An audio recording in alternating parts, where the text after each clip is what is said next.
It is the world famous K-Rock. I am Nicole Alvarez. We are backstage at Acoustic Christmas. For those of you that don't know, this is Mr. Mark Hoppus. Hi. And then to my left, the very, very gorgeous Welcome to the Tomas. Acoustic Christmas He's gotta steal the thunder, 2011. doesn't he?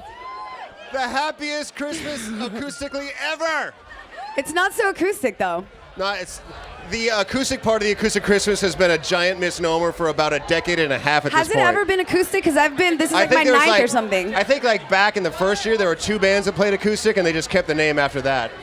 Was it crappy? Is that why we got rid of the acoustic? No, I think it's a great idea, the acoustic thing. Unfortunately, you get bands like us, and we're not so good at acoustics, right? The acoustic. Maybe it's the acoustics of Christmas. Oh, look at I it's see like what you every did Friday there. night for you. Clever. Oh. So everybody, they're back, the guys, Blink-182. Can we hear it for them, please? Pay attention to us. It's like 3 people. Stop talking amongst yourselves and pay attention to us. I was watching you guys play at the Hollywood Bowl, which was such a fun show. I'm sorry, which show was that? The Hollywood Bowl, right? Yes, the Hollywood Bowl. Yes. It was Iconic, fantastic. Iconic venue.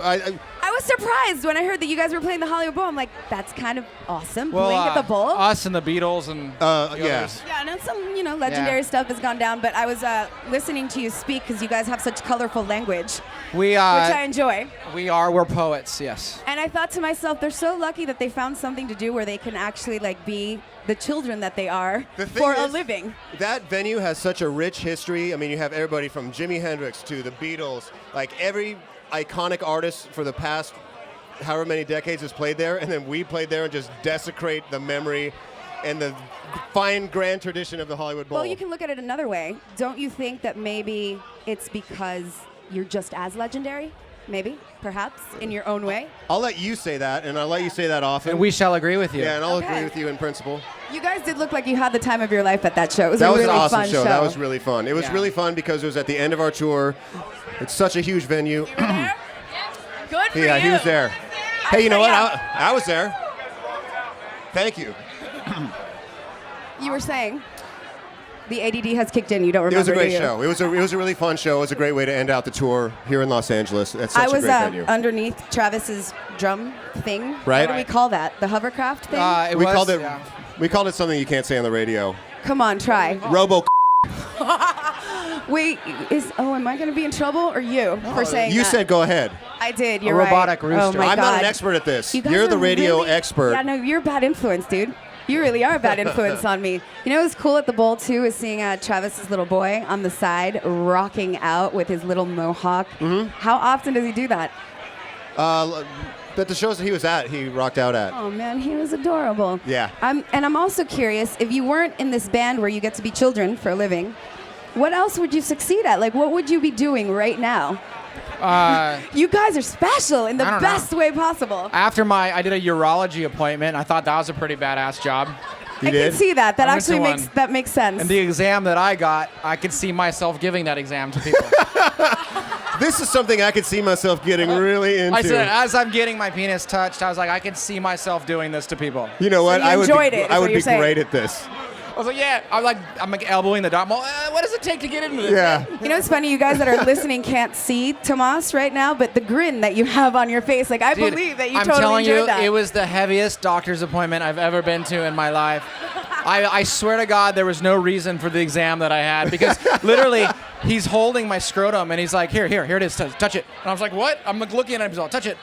I don't know, that's Touch it. You know, if you sit down with Blink, you not even- always end up talking about balls But or I'm not scrotum. lying. You That's noticed? the craziest part of this. No, I know. joke. I totally believe you. You actually came alive as you were telling the story. The thing is, it wasn't actually a urologist. It was this garbage man. Yeah, he's all the doctor will be in a minute. Well, You know touch what? it. It's Touch crazy it. though, because we have a friend that's a doctor, Brian, and I asked him, I'm like, when you're in med school, is it like This a is big really joke? happening, by the Will way, they all everybody. pick like something to study? He's like, Brian's like, I want to be ear, nose, throat. Some guys like, I want to be a neurosurgeon. Some guys like, okay, I'll take the penis and the butthole. I'll take that. That's really my calling. So, Mark, what about you? If I were not playing in this band, I would still be living at my mom's house, playing video games until 2 o'clock in the Now, afternoon. would your mother appreciate that? Yeah. I have no goals in life other than to watch television, play video games, and eat Mexican food. So now that this is like, we'll call it the second time around, are you guys having more fun than before? How is it different than the last time? Before you took a little vacation. We got lasers. We got lasers this time, and I burned my eye out. I took a laser in the eye, and I burned my retina. Yeah, How it's did still you do there. that? We had on our tour, we had the world's most powerful touring laser. Our techs actually lit their cigarettes off of the laser beam, for real. That's kind of dangerous. And at one of the shows, I turned around and I accidentally looked right into it, and my right eye has a dead pixel now. There's a spot where I look, and it's always there for the rest of my life. Very nice. Don't you know not to get in front of lasers, though? They said don't look at the lasers, but they didn't say seriously. Seriously, don't dude, do not look at lasers. So on paper you're a certain age, but really, how old do you think you act? I feel like I'm a good 27.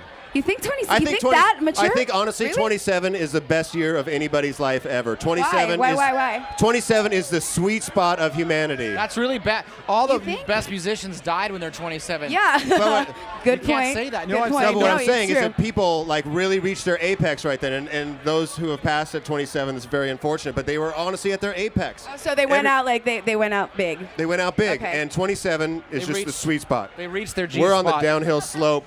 We're on the downhill Reach their slope. age, We're G-spot. You reach your G spot at 27. See, I think 23 is a good age. Nobody likes you when you're 23. Why? Uh, No, if you're a guy, for a girl, 23 is fantastic. Your Why boobies is are still 23? standing up. Your boobies are like all perky and whatnot. Your skin is fantastic. I Yeah? have perky You hit boobies. 25 and it's all downhill from there. So 25 is the sell-by date on breasts, is what Pretty you're much. saying. After 25, it's Well, in all... California, it's a different story. In 40's LA, a it's different a different story because No, you true. can buy some new boobies here. Oh my gosh, in LA, I've seen some women here that just look like they went into their plastic surgeon and said, "Give me the Jar Jar. Just give me all Just of give me it. the Jar Jar Binks." What do you guys find that sexy? That's a package? Yeah, give me the It's a Jar bundle. Jar or the Kenny Rogers. Ooh, that's a bad one. Give me the Kenny. Wait, do you guys find that sexy? Like when a girl gets the collagen in her lips and it kind of looks like. I think it's really, really sexy when a woman puts a bunch of fat into her lips and it just looks like this, and they look horribly uncomfortable. You know what someone said to me the other day? What? They said it says I'm into transsexuals, but only the ones with the girl parts. You know, we were going to talk about music and the tour and all that stuff, but I feel like we went a better direction, That'd be a guys, good don't you tweet think? for you. That's a good one. That's a good thing to say. I like that. That's a good tweet. So no, it's not sexy. What all the surgeries? All of it. The Botox, the like should. You know what? Here's the stop deal. it Here's the right truth: now? is that women are so beautiful on their own that they don't need Good to one. go and get cut up and shot up with stuff and Is it because anything it's like what's that. on the inside, Yeah. or because vaginas don't age, What's that? or is it? It's, What it's- about- Vaginas? I said vaginas don't age. They don't. They just look more and more like a roast beef sandwich. Oh, and with that Well, said, I never. What? Well, I never. so what are you doing after here? Is this? Do you get a little break, or are you We're still? gonna show tomorrow night. Got a show tomorrow Oh night. God, where? San Diego. San Diego. Heard of it? Yeah. We're like The your whale's little- vagina. your little- yes, it is the whale's Back vagina. to yeah. It's Vagina. like here. You know what they changed it. It's San Diego, LA's skin tag. Ladies and gentlemen, Blink-182.